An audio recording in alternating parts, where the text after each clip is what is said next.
Microgreens are young vegetable sprouts that pack a powerful nutritional punch. Unlike their mature counterparts, they are harvested at a very young age. These tiny greens are used in salads, soups, and as toppings on sandwiches. In this video, we will discover the benefits of adding these superfoods to your diet. Microgreens are packed with nutrients such as vitamins and minerals. Their concentrated nutritional value makes them an ideal superfood for those looking to boost their health. One of the best things about microgreens is that they are easy to grow. You can even grow them indoors in a small space.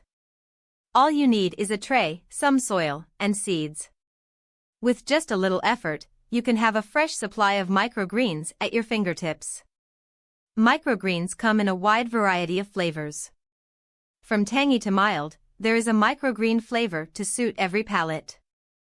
Adding them to your meals can give you an extra burst of flavor that can make eating healthy foods more enjoyable. In conclusion, microgreens are packed with vitamins, minerals, and other nutrients. They are easy to grow and can add flavor to your meals. By adding microgreens to your diet, you can boost your health and add variety to your meals.